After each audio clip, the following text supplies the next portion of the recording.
Hello, and welcome to Principles of Macroeconomics. This is Module 7.2, and we'll be talking about trade, capital flows, and global markets. Specifically, in this video, we'll be discussing net exports, net capital flows, and how the two are linked. So let's start off with net exports first. Net exports, remember, are exports minus imports. Specifically, net exports are capturing the difference between the goods produced at home and sold abroad minus the goods produced abroad and sold at home. When net exports are greater than zero, a country is running a trade surplus, telling us that they are exporting more than they are importing.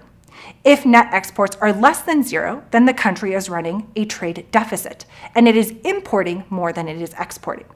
Some factors that determine the level of exports and imports into a country include the tastes and preferences of buyers at home and abroad, the prices of goods at home versus abroad, exchange rates, the incomes of households, transportation costs, and government policies towards trade. Now, let's talk about net capital flows. Capital flows capture the financial flows between countries, specifically in the purchases of bonds, stocks, real estate, etc. When we calculate net capital flows, it is the difference between foreign assets purchased by domestic residents minus domestic assets purchased by foreign residents. When we have net capital inflows, this is telling us that the home country is receiving more financial inflows than it is sending out. On the other hand, net capital outflows tell us that the home country is sending out more financial assets than it is receiving. There are two types of foreign investment. The first is what we call foreign direct investment, or FDI. In this case, a foreign entity or a foreign firm goes and sets up shop in another country. Here, they are setting up a factory, they are purchasing machines, they are setting up a business, and the foreign entity remains in control of the business. On the other hand, we have foreign portfolio investment. And here, a foreign firm or a foreign entity is investing in a country in the financial sense. So it is buying stocks or bonds, etc. And the domestic businesses remain in control. There are a number of factors that influence net capital flows, including the real interest rate in the home country, the real interest rate in the foreign country, the perceived economic and political risks of keeping assets abroad, and government policies that may restrict foreign ownership of domestic assets. Now, let's bring these two together. Recall in the last video, we were talking about the balance of payments that's made up of the current account and the capital account. Remember, the current account is mainly made up of net exports, whereas the capital account is mainly made up of financial flows between countries, or capital flows. So what we know is that net exports and net capital flows are going to equilibrate to bring the balance of payments equal to zero. Let's think of an example, for example, when we have a trade surplus. So a trade surplus tells us that we're exporting more than we are importing. In other words, the country is receiving foreign financial currency that it can then use to purchase financial assets abroad. So with positive net exports, a trade surplus, we will have net capital outflows.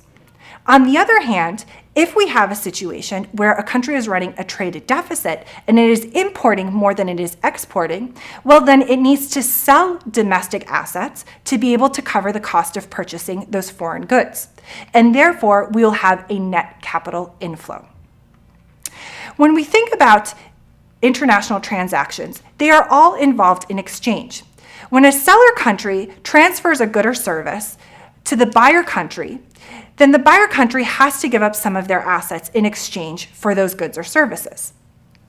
The net value of goods or services that are bought will be offset by the net value of the financial transactions.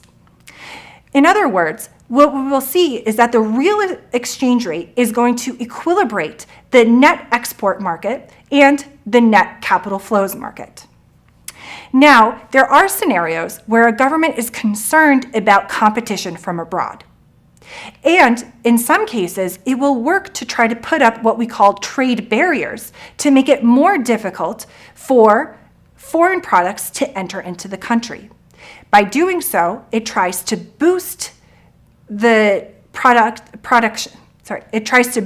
production for domestic producers. Two types of trade barriers that exist are tariffs, which is a tax on imports, and trade quotas, which specifically set a limit on the total number of imports that can come into a country. Now, trade barriers may be beneficial for an individual firm or an individual industry, but overall, they tend to hurt the economy.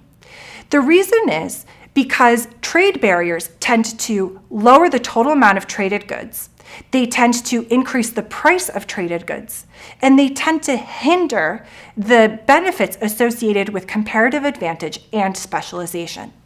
So what have we learned in this video? Well, we've got into great depth about what are net exports and what are net capital flows. We've linked these two markets together, and specifically we see that the real exchange rate is going to adjust so that these two markets come into equilibrium. Trade barriers, though they may seem beneficial to a handful of firms or industries, they actually end up hurting the economy as a whole.